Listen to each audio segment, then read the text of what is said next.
बीत जाए तेरे प्यार अंदर, मैं गुम जा तेरे रूप निरंकार अंदर।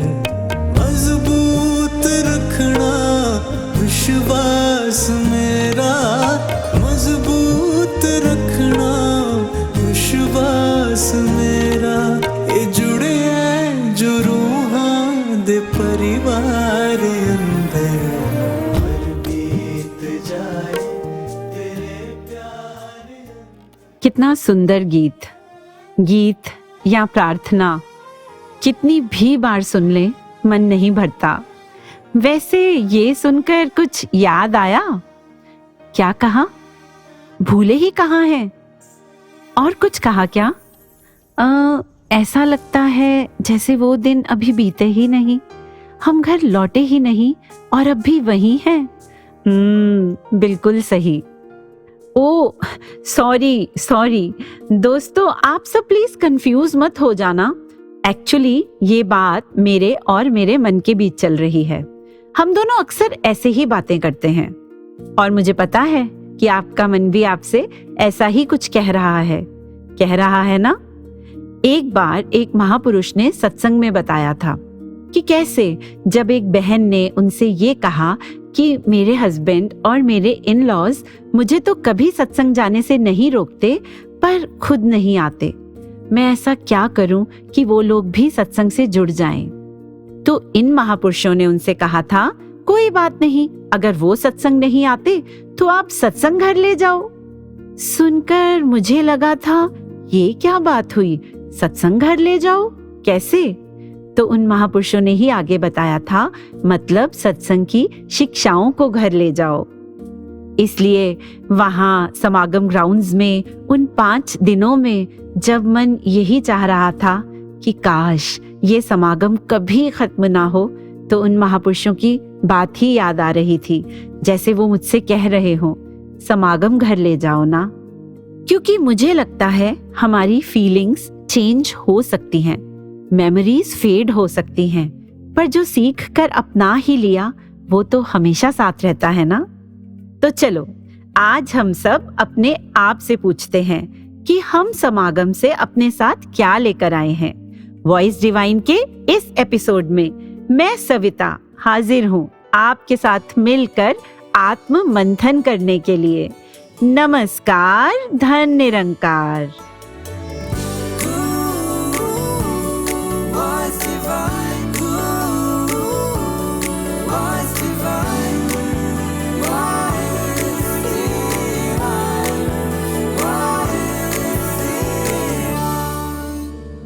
कहते हैं ज्ञान तब तक शक्ति नहीं बनता जब तक कि उसे जीवन में ना उतारा जाए।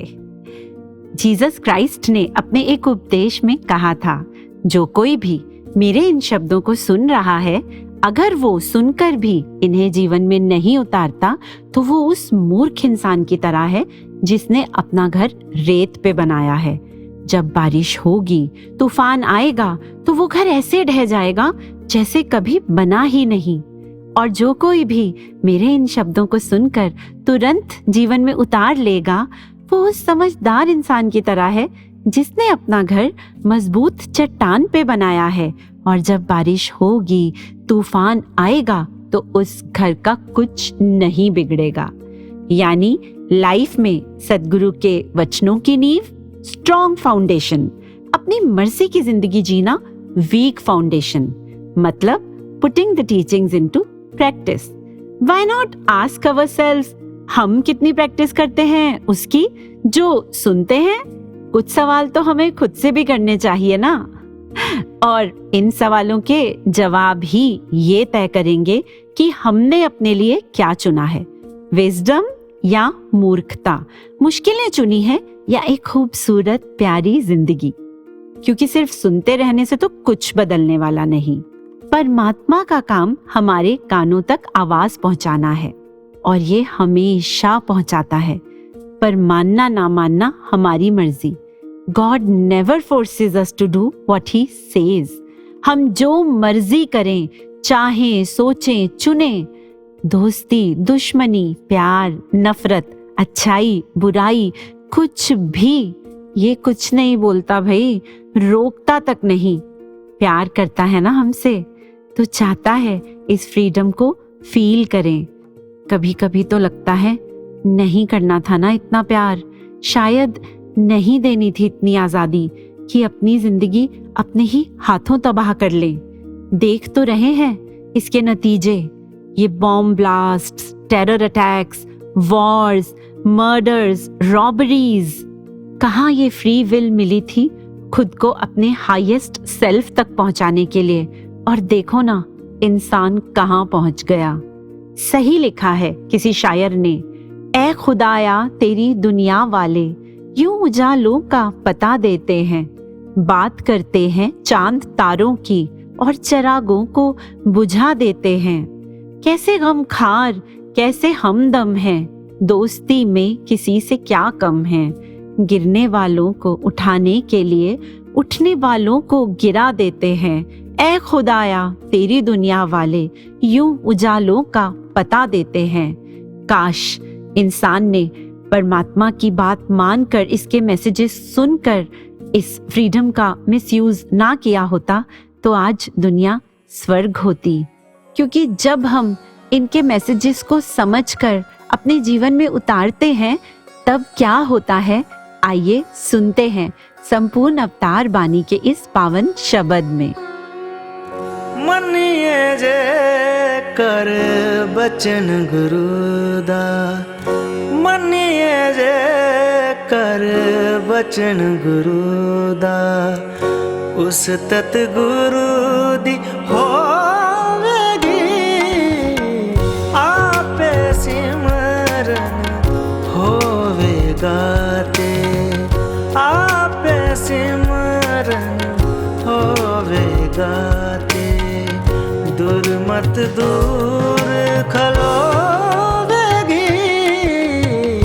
मनिए जे कर बचन गुरुदा।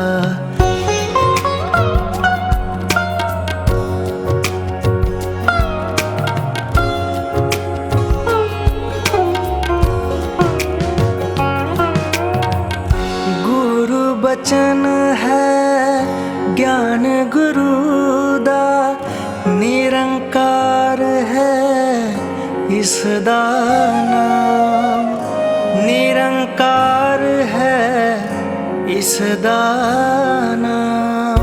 आप तरे मन के कुल तारे, आप तरे मन के कुल तारे, जम राजा भी करे सलाम। मनिए जे कर बचन गुरुदा, मनिए जे कर बचन गुरुदा।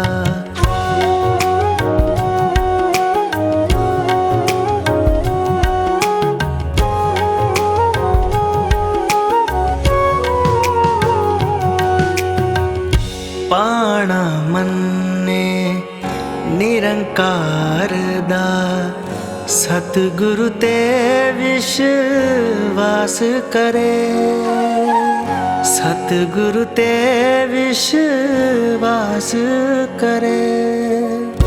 कहे अवतार सदा होए सुखिया, कहे अवतार सदा होए सुखिया, देवलोक विच वास करे। मनिए जे कर बचन गुरुदा, मनिए जे कर बचन गुरुदा, उस तत गुरु दी होवेगी आपे सिमरन होवेगा ते, आपे सिमरन होवेगा ते, दुर्मत दूर खलोवेगी। मनिए जे कर बचन गुरुदा, मनिए जे कर बचन गुरुदा, मनिए जे बचन गुरु दा। एक टेड टॉक में मैं एक महिला को सुन रही थी जिन पर कुछ आरोप लगाए गए और उन्हें अपने ही देश में 3 साल की कैद की सजा सुनाई गई। और उस कैद में जब वो थी in detention, she said she realised that freedom is wasted on the free. वो कहती हैं जब किसी के पास थोड़े से डॉलर होते हैं ना, तो वो जानता है उन्हें कैसे खर्च करना है, पर अगर किसी की लॉटरी लग जाए तो उसके पास इतने सारे ऑप्शंस आ जाते हैं कि वो बड़ी आसानी से उन पैसों को लुटा सकता है, वेस्ट कर सकता है। She said same is with freedom, क्योंकि जब आप फ्री होते हैं तब आप उस फ्रीडम की प्रेशियसनेस को नहीं समझ पाते। और उन्होंने बताया what it felt like to be not free। सजा के दौरान वहां सेल में उनके आसपास 2 गार्ड्स हमेशा रहते थे 24/7। इमेजिन पूरा टाइम कोई आपके सर पे खड़ा हो, कैसा लगेगा? उन्हें हर रोज 13 घंटे एक ही पोजीशन में स्ट्रेट बिठाया जाता था, बिल्कुल सीधे बिना हिले 13 घंटे। एक छोटी सी मूवमेंट के लिए भी उनको परमिशन लेनी होती थी। She said, you know what I wanted to do the most? I wanted to run and usually I hate running। उन्होंने कहा मैं कुछ बोल नहीं सकती थी, किसी से बात नहीं कर सकती थी, क्योंकि वहां उन 2 गार्ड्स के अलावा कोई होता ही नहीं था। और जबकि रियल लाइफ में शी सेड आई रिमेम्बर कितनी बार I have worn earpods to shut people out. उन्होंने कहा मैं कुछ भी नया सीखना चाहती थी, जबकि जब मैं बाहर थी मैं कितने सारे ऐसे चांस वेस्ट कर देती थी। उन्होंने कहा वहां कैद में मुझे इतना अफसोस हुआ for the love I didn't show, the risks I didn't take. She said imprisonment is like a mini death। मैं हर वो चीज कर लेना चाहती थी, हर उस इंसान से भी मिलना चाहती थी जिसे मैं नहीं पसंद करती थी। पता है, उन्हें सुनकर मुझे ऐसा लगा जैसे किसी ने मुझे जोर से झकझोर दिया हो।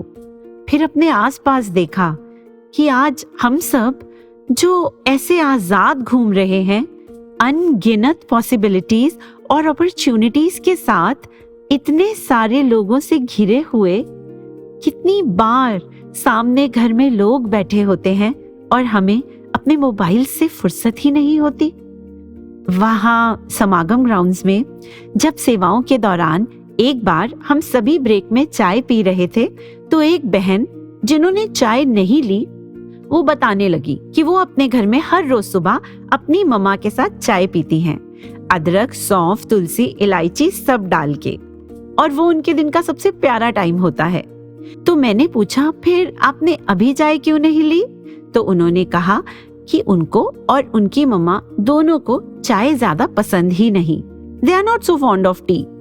तो आई सेड पर आपने तो अभी कहा कि आप हर रोज सुबह चाय पीते हो।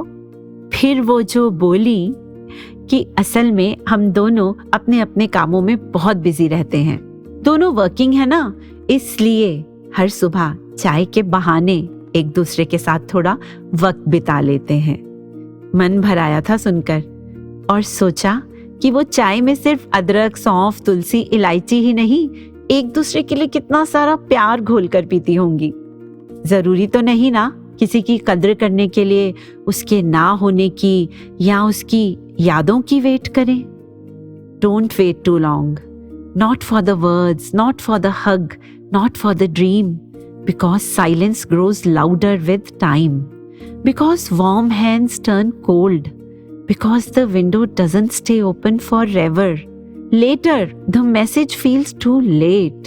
Later, the courage fades. Later, they are not around to hear you. Later becomes never. ये तो जीवन की सच्चाई है। इसलिए अभी, बिल्कुल अभी, राइट नाउ, अपने अपने गैजेट्स छोड़ के जो जीते जागते सामने इंसान है ना, उनके साथ वक्त बिताएं, उनको सुने, उनको प्यार करें, उनको टाइम दें। मोबाइल तो बहुत मिल जाएंगे, पर ये प्यारे से रिश्ते और ये खूबसूरत पल लौटकर नहीं आने वाले। तो ये तो थी मेरी लर्निंग्स में से एक लर्निंग जो मैंने आपसे शेयर की। और आपकी भी होंगी बहुत सारी, तो आप भी जरूर शेयर करना चाय या कॉफी डेट पर अपने अपनों के साथ। और हमारे कुछ साथियों ने तो अपने अपने टेक अवेज हमें रिकॉर्ड करके भेज भी दिए हैं। चलिए मिलकर सुन लेते हैं प्रीति जी को जो ऑस्ट्रेलिया से हैं, हर्षा जी को जो चेन्नई से हैं, पुलकित जी को जो कानपुर से हैं, शुभित नूर जी को जो यूएसए से हैं और विभिन्नता जी को जो दिल्ली से हैं।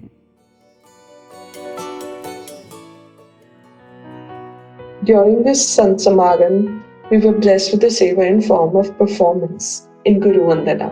ये सेवा करते हुए हमने बहुत कुछ सीखा। हमने देखा कि कितनी सारी टीम्स बिहाइंड द सीन काम कर रही होती हैं, जिनका शायद हमें नाम भी ना पता हो। हमें गाइड करते थे, जिस चीज की भी जरूरत होती थी प्रोवाइड करवाते थे, B it choreographers, studio recordings, props, makeup artists, tailors. Every day we used to have rehearsals, which would start late night and finish 5-6 बजे in the morning. और ये संत multiple roles निभा रहे होते थे।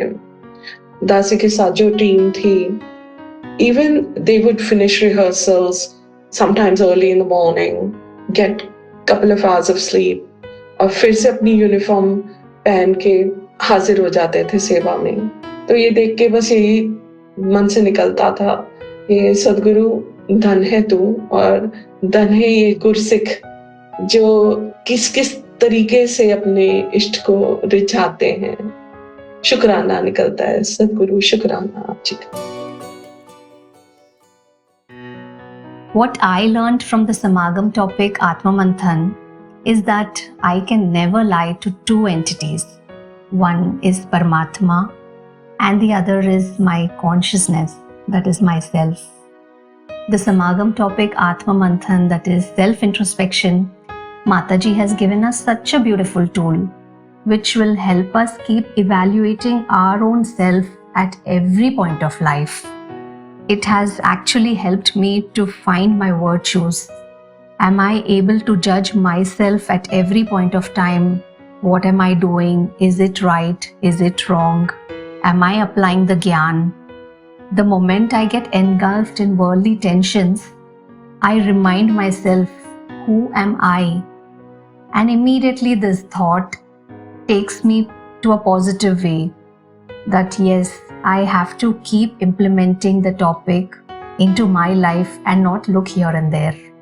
Dhanankar ji. धनंकार जी, बहुत ही सुंदर टॉपिक जो हुजूर ने रखा, आत्म मंथन, और फिर अपने विचारों में समझाया कि कैसे सेल्फ इंट्रोस्पेक्ट करते हुए हमने अपना कल्याण करना है, निरंकार से जुड़े रहना है। जो भी विचार, जो भी गाइडेंस आ रहे हैं, वो सब सिर्फ और सिर्फ हमारे अपने जीवन के सुधार के लिए, अपने कल्याण के लिए।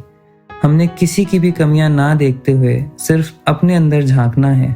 द जर्नी विद इन, कितने सुंदर एग्जाम्पल से हमें समझाया कि कैसे एक खराब घड़ी भी दिन में 2 बार सही समय दिखाती है। तो फिर हम भी क्यों किसी इंसान के अंदर सिर्फ कमियां ही देखते हैं, उनके गुण भी तो देखे जा सकते हैं। कैसे गुलाब का भी एग्जाम्पल दिया कि एक गुलाब में भी देखने को तो फिर सिर्फ कांटे भी देखे जा सकते हैं, लेकिन फिर वो एक संत की निगाह कि उसकी कोमलता, उसकी खुशबू, उसकी महक और ये समझ कि वो कांटे भी तो फिर किसी जानवर से बचाव के लिए उसका तरीका हो सकते हैं। सदगुरु माता के चरणों में यही अरदास कि मुझको भी अपने जैसा बना लो, जैसे आप जी की विजन, जैसे आप जी की सोच, वैसी मेरी सोच भी बन जाए। सदगुरु कृपा करना। धनंकार जी। धनंकार जी 78 समागम में आकर दास को लगता है कि 2-3 चीज़ें ऐसी थीं जो याद रहेंगी। पहला तो दुनिया भर से महापुरुष यहाँ पे आते हैं तो उनको मिलके बहुत अच्छा लगता है। दूसरा, दास को लगता है कि जो स्पीचेस थीं, गीत थे, डांसेस और स्किट्स भी आर्टिस्टिकली बहुत साउंड थी, इतनी में रिहर्स्ड और प्रैक्टिस नज़र आ रही थी कि जिन जिन ने भी उन्होंने पार्टिसिपेट किया है बहुत ही मेहनत और टाइम लगाकर उनको एक तराशा है तो वो देखने वाले को समझ आ रहा था और पता लग रहा था कि ये बहुत ही मेहनत से किया गया काम है। और तीसरा, जैसे कि सदगुरु माता जी ने अपनी विचार में भी कहा कि आत्म मंथन एक स्पिरिचुअल मैटर है, क्योंकि आजकल इतनी अवेयरनेस है मेंटल हेल्थ की और सब चीज़ों की कि हम बहुत ही अच्छी तरह अपने आप को समझ सकते हैं, काफ़ी चीज़ें रिसर्च करके और आसपास से नॉलेज लेके पता कर सकते हैं। लेकिन सदगुरु माता जी इस तरफ भी ध्यान हमारा लेकर गए कि ये आत्म मंथन जो है ये एक आध्यात्मिक विषय है, इस पे भी हमने उतना ही ध्यान देना है जितना कि हम इसको एक मनोवैज्ञानिक एंगल से समझ रहे हैं। तो दास उम्मीद करता है कि ये तीनों चीज़ें याद रखेगा, अपने साथ वापस लेके जाएगा। धन्यकार जी। धन्यकार जी, दासी का टेक अवे इस समागम पर यही रहा कि जैसे सदगुरु माता जी ने अपने विचार में फरमाया कि कई बार मैं इस वजह से भी आत्म मंथन करने से झिझकता हूँ कि मुझे पता चल जाएगा मैं कितने पानी में हूँ। तो एक एग्जाम्पल इससे रिलेट किया कि जब बहुत अंधकार में हम रहते हैं तो एकदम से रोशनी आँखों में बहुत चुभती है, मगर जितना टाइम मैं और उस रोशनी में रहता हूँ तो धीरे धीरे वही रोशनी मुझे चुभनी बंद हो जाती है। सिमिलरली अपने अंदर के अवगुण को फेस करके इनके वचनों के सहारे से जब आई लिव माई लाइफ, तभी वो गुण मेरे अंदर परमानेंटली बस सकते हैं। धन निरंकार जी। ऐसा कोई चज मैनू, ऐसा कोई गुण मैनू देओ जी सिखा, जिदे नाल रीझ पे मेरा शहनशाह। ऐसा कोई चज मैनू, ऐसा कोई गुण मैनू देओ जी सिखा, जिदे नाल रीझ पे मेरा शहनशाह। ऐसा कोई चज मैनू।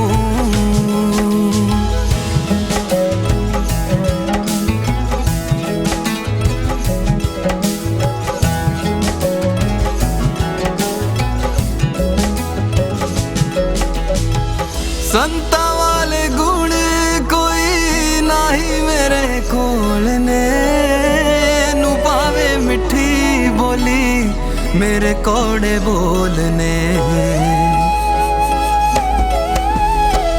संता वाले गुण कोई नाही मेरे कोल ने, नू पावे मिठी बोली मेरे कोड़े बोलने। मिठी मिठी बोली मेरी, मिठी मिठी बोली मेरी देओ जी बना, जिदे नाल रीझ पे मेरा शहनशाह। ऐसा कोई चज मैनू। कैसे ना जिंदगी का हर पल, उस पल का हर सीन, हर एक्सपीरियंस, हर मिलने वाला इंसान कुछ ना कुछ सिखाता जरूर है, और सीखना भी जरूरी है अपनी लाइफ को और बेटर और ब्यूटीफुल और इजी करने के लिए। तो ऐसी ही अनगिनत लर्निंग्स लेकर आया था 78 समागम। हर दिन समागम समाप्ति के बाद रात को सोने से पहले हम कुछ बहनें आपस में पूरे दिन के एक्सपीरियंस शेयर करते थे। तो एक रात जब हम फ्री होकर बैठे तो साथी बहन मुझे कुछ बताने लगी। एक मिनट, पर वो बताने से पहले मैं आपको उनके बारे में कुछ बताना चाहूंगी। She is such a sweet heart. वो ना चुपके से आपको ऑब्जर्व करती रहती हैं, और ऑब्जर्व क्या करती हैं? आपकी अच्छाइयाँ। पता नहीं कौन सा फिल्टर लगा है उनकी आंखों में कि हर बात में वो कुछ ना कुछ अच्छा ढूंढ ही लेती हैं। फिर कभी भी प्यार से आपके पास आएंगी और कहेंगी, आपकी ना ये क्वालिटी कमाल की है, आप में ना ये बात बहुत अच्छी है, हमें तो खुद नहीं पता होता कि हम में ऐसा कुछ है भी। तो उस दिन वो बताने लगी कि जब दिन में वो अपनी सेवा जो उन्हें दी गई थी वो कर रही थी, और वो सेवा स्पेसिफिकली उन्हीं को सौंपी गई थी, तो अचानक उनके इंचार्ज महात्मा एक बहन को लेकर उनके पवेलियन में आए और उनसे आकर कहा कि अब ये सेवा आप इन्हें हैंड ओवर कर दो और आप जाकर सत्संग सुन लो। तो ये थोड़ा हैरान हुई क्योंकि इनको तो यही कहा गया था कि इनकी ड्यूटी वही है 5 दिन। अब बिना कोई कारण बताए अचानक किसी और को ले आना और उनसे ये कह देना कि बस अब आप यहाँ से जाएं। तो कहती हैं कि मैं सत वचन करके बाहर निकल आई, पर बाहर आके देखा कि मेरा पर्स अंदर रह गया। तो मैं वापस पर्स लेने जब उस पेविलियन में गई तो देखा कि वो इंचार्ज महात्मा और वो बहन धीरे धीरे कुछ बात कर रहे हैं, पर जैसे ही इन्हें देखा एकदम चुप हो गए। इन्हें थोड़ा और अजीब लगा, शायद मेरे बारे में कोई बात हो रही थी, वरना ऐसे चुप ना होते, ऐसा उन्हें लगा। फिर उन्हें लगा शायद मुझसे कोई गलती हो गई, मैं अपनी सेवा ठीक से नहीं निभा पाई। अब ये सब मन ही मन चल रहा है और ये सब सोचते सोचते वो सत्संग पंडाल की ओर जाने लगी। कहती हैं कि अभी कुछ ही दूरी पे गई थी कि उन्होंने अपने आप से कहना शुरू किया कि बस कोई बात नहीं, बिल्कुल कोई बात नहीं। तो क्या हुआ, निरंकार ने इतने दिनों तो आपसे सेवा ली ना, और हमारे इंचार्ज बहुत अच्छे हैं। मुझे भले ही कारण का नहीं पता हो, पर मुझे उनके लिए कुछ भी नहीं सोचना, मन में कोई बात नहीं रखनी। अब ऐसी सिचुएशन में हम सोच सकते हैं मन में क्या क्या आ सकता है। कुछ देर के लिए ही सही सेल्फ डाउट आ सकता है, गुस्सा आ सकता है, कंप्लेंट्स आ सकती हैं, जजमेंट्स आ सकती हैं, दिमाग कुछ भी सोच सकता है। पर वो बहन तो वो बहन थी जिन्हें मैं समागम के शुरू से देख रही थी। वो इतना संभल के बोलती और सोचती हैं जैसे किसी और से तो कभी कोई गलती हो ही नहीं सकती।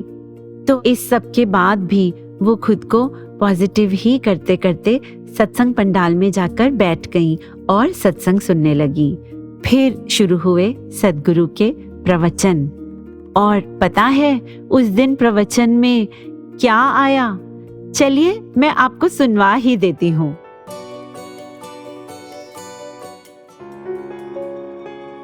कैसे एक मन को हम ऐसा ना बना लें अपने कि पहले से ही सोच बना लें कि ऐसा ही है जैसा हम सोच रहे हैं, दूसरे के नज़रियों को कंसिडर ना करते हुए एक अपनी ओपिनियन उस तरह से एक निर्धारित कर लें। तो अक्सर ऐसे भी नोटिस किया है कि अगर हम किसी के प्रति ऐसे भाव बना लेते हैं कि ये इंसान हमारे बारे में अच्छी सोच नहीं रखता, तो अगर हम किसी कमरे में जाते हैं जहाँ वो इंसान किसी से बात करते करते और अचानक हम एंटर करते हैं, तो वो चाहे वो देखते हैं हम नज़ारा कि वो एकदम चुप हो गए हैं वो 2 व्यक्ति, तो सबसे पहली सोच क्या जाती है, ये ज़रूर मेरे बारे में ही चुगली कर रहे होंगे और अब सामने में आ गया तो कैसे अब वो अपनी बात कंटिन्यू करें, मेरे सामने तो मेरी बुराई नहीं करेंगे। पर हकीकत क्या है कि ये चाहे वो बिल्कुल अपनी कोई नॉर्मल कैजुअल बात कर रहे हों जो उस इंसान से रिलेटेड भी नहीं है बात, और कुछ आगे बोलते ही हैं तो वो एक आउट ऑफ रिस्पेक्ट कि कोई इंसान आया है तो उसको भी एक ऐसा वेलकम फील हो, उसको भी शामिल किया जाए, तो अपनी बात वहीं की वहीं रोक दी। तो ये बात नज़रिए की है कि कैसे हमने खुद ही सोच लिया, खुद ही फाइनल कर लिया, अपना डिसीजन खुद ही ले लिया, दूसरे फैक्टर्स ये कंसिडर भी नहीं किए और बस स्टैंप लगा दी ऐसा ही है। और वो खुद को सही प्रूफ करने के लिए वो एक्सपीरियंस को भी उसी नज़रिए से, एक उसी लेंस से देखा गया जिसने और ज़्यादा ये पक्का कर दिया कि देखो मैं तो कितना सही सोच रहा था, वो पक्का इंसान मेरे बारे में खराब ही सोचता है और आज साबित भी हो गया है।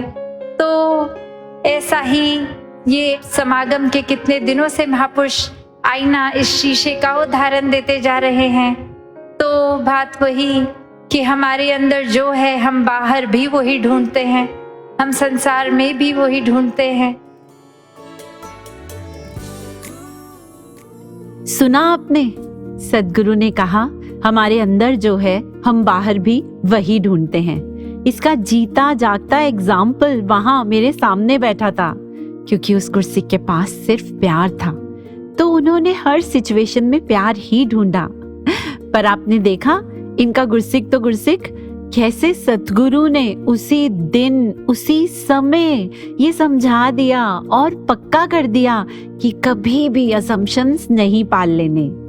ये चाहते हैं मेरा गुरसिक कभी नेगेटिव ना हो, एक पल के लिए भी नहीं, सपने में भी नहीं, और हमेशा विशाल हृदय करके जीवन जिए। ये और बात है कि समागम के बाद उनके इंचार्ज उनको मिले और बताया कि वो बहन जिसे वो लाए थे, उनके घर कोई बहुत बड़ी मजबूरी आ गई थी, इसलिए वो एक ही दिन के लिए समागम आ पाई थी और बड़ी श्रद्धा से उन्होंने कुछ सेवा मांगी थी, तो इसलिए इनके इंचार्ज ने उनको ये सेवा दे दी थी। अब मैं सोचने लगी कि ये सब तो खैर इन्हें दिन खत्म होने पर पता चल गया, पर अगर ना पता चलता, ना क्लियर होता तो क्या, वो बहन तो हमेशा से पॉजिटिव थी, पॉजिटिव हैं और पॉजिटिव रहेंगी। फिर उस रात हम दोनों ने मिलकर सद्गुरु का शुक्राना किया कि आप ऐसे जानते हो हर दिल की, हमारे जीवन के एक एक पल की, आपको सब पता रहता है। सच में उस बहन को नमन, हमारे सद्गुरु को नमन, इनकी शिक्षाओं को नमन। तो ये थी मेरी एक और लर्निंग कि हर इंसान में ये पावर होती है कि वो हमेशा हर हाल में अगर ठान ले तो बिल्कुल पॉजिटिव और प्यार से भरा हुआ रह सकता है। गुरु कहंदा तूड़ी बनो, हर गुर सिख दी, हर एक अगे मेरी तौण नहीं चुकदी। गुरु कहंदा तूड़ी बनो, हर गुर सिख दी, हर एक अगे मेरी तौण नहीं चुकदी। बख्श के नम्रता मेरा, बख्श के नम्रता मेरा, मान दे मुका जिदे नाल रीज पे मेरा शहनशाह, ऐसा कोई चज मैनू। समागम में पॉडकास्ट की सेवा के दौरान अब्रॉड से आए एक महात्मा का जब इंटरव्यू किया तो उन्होंने अपने जीवन की एक बड़ी प्यारी मेमोरी शेयर की। खासकर चाहूंगी यूथ तवज्जो दें। जब वो महापुरुष अपनी यंग एज में थे तो सत्संग, सेवा, सुमिरन तो जीवन में था, परिवार में माहौल भी भक्ति वाला ही था, पर कहते हैं इस एज के डिस्ट्रैक्शंस के कारण कुछ ऐसी आदतें पड़ गईं जो ठीक नहीं थी, जैसे बहुत अग्रेसिव बिहेवियर और कहते हैं लड़ाई के लिए हमेशा तैयार, और कभी कभार दोस्तों के साथ नशा भी कर लेना। कहते हैं मैं खुद अंदर से बड़ा परेशान रहने लगा। ऐसे लग रहा था ये डुअलिटी वाली लाइफ जी रहा हूँ, यहाँ सत्संग में, सेवा में कुछ और वहाँ कॉलेज में फ्रेंड्स के साथ बिल्कुल कुछ और, एकदम अलग personality. He said I was restless all the time। फिर एक बार वहां सद्गुरु बाबा जी का आना हुआ। एक रात भवन पर ही आफ्टर डिनर जब सद्गुरु बाबा जी वॉक कर रहे थे और ये महात्मा वहीं आसपास अपनी सेवा में थे, तो कहते अचानक से बाबा जी चलकर सीधा मेरे पास आ गए। मेरी आंखों में आंखें डालकर पूछा कैसे हो। कहते हैं मेरा रोना छूट गया। इतने दिन से जो हैवीनेस, जो बर्डन, जो कंफ्यूजन मैं फील कर रहा था, सब आंसुओं के साथ बाहर आने लगा। सब सच बता दिया। कहते सुनकर सद्गुरु बाबा जी ने इतने प्यार से मेरे शोल्डर पे हाथ रखा और कहा कोई बात नहीं, एक फेज है, निकल जाएगा, लेकिन आपको एक बात का बहुत ध्यान रखना है कि संगत नहीं छोड़नी, रेगुलरली आपको संगत जाना ही है। इन्होंने उसी समय नमस्कार की और कुछ दिनों बाद सद्गुरु बाबा जी वहां से आगे चले गए। पर इस संत ने सद्गुरु की वो बात पकड़ ली and he said I never missed any satsang. बस फिर क्या था, कहते मुझे पता भी नहीं चला और धीरे धीरे हर बुरी आदत छूटती चली गई। जो ब्लिस, जो कामनेस मुझसे कोसों दूर था, वो महसूस होने लगा। करियर बहुत अच्छा सेट हुआ and now today I have such a beautiful family. और ये कहते कहते वो ओवरवेल्म हो गए और उनकी आंखों में आंसू आ गए। कहने लगे, गुरु की बात जो मान लेता है ना, हो ही नहीं सकता कि वो जिंदगी में कभी भी भटके या एक सेकंड के लिए भी डिस्टर्ब हो। तो उनसे मैंने सीखा कि अगर सद्गुरु का हाथ हो सर पर तो बुरी आदतें हमेशा छोड़ी जा सकती हैं और अच्छी आदतें हमेशा अपनाई जा सकती हैं। और ये भी जाना कि सद्गुरु तो चाहते ही हैं this whole life process should be an experience of constant joy for us. बस हमें भी अपने लिए वो ही चाहना है जो ये चाहते हैं। तो आत्म मंथन के इन प्यारे प्यारे अनुभवों के साथ आगे बढ़ते हुए अब सुनते हैं पल्स ऑफ विजडम में कुसुम जी से कुछ ऐसे ही सुंदर भाव।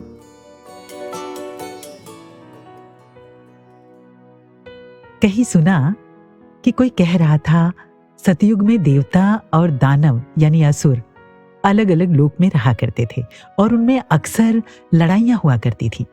फिर युग बदला और त्रेता में देवता और दानव एक ही लोक यानी पृथ्वी पर रहने लगे, राम और रावण के रूप में।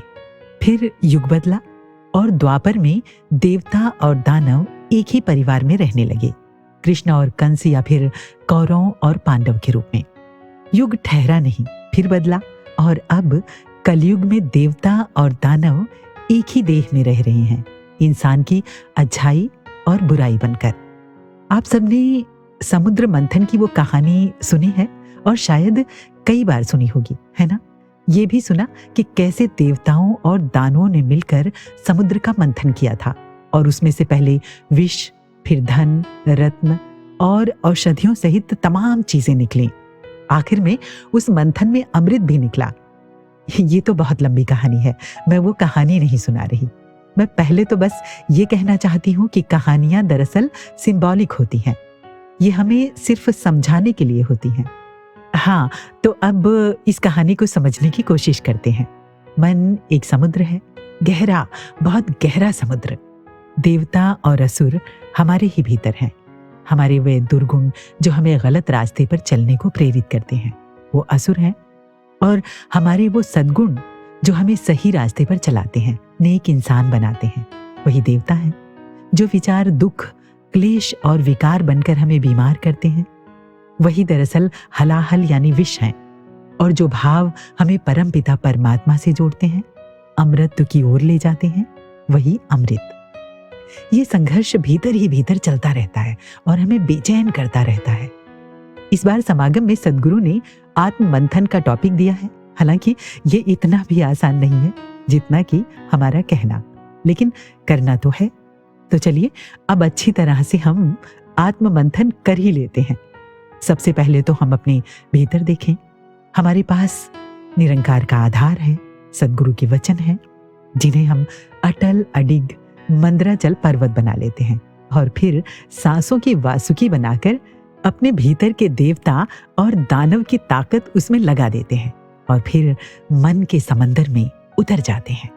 ध्यान रहे कि जब विष निकले ना, तो उसे भी महादेव बनकर खुद ही पीना होगा और हाँ, उसे कंठ में ही रोकना होगा, ना भीतर उतरने पाए और ना ही बाहर जाकर किसी और का नुकसान करने पाए।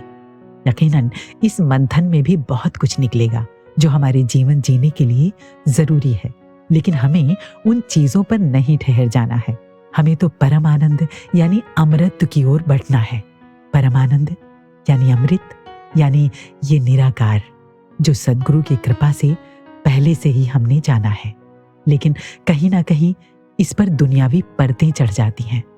मंथन में परत दर परत सारे विचार, सारी भावनाएं और सारी दुनियावी चीजों को हटाकर बस इसी पर टिक जाना है, रोम रोम से इसे आत्मसात करना और फिर यही हो जाना है।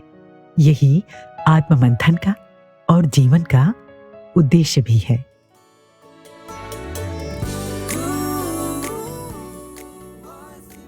कितना कुछ सिखा गया ना ये 78 समागम।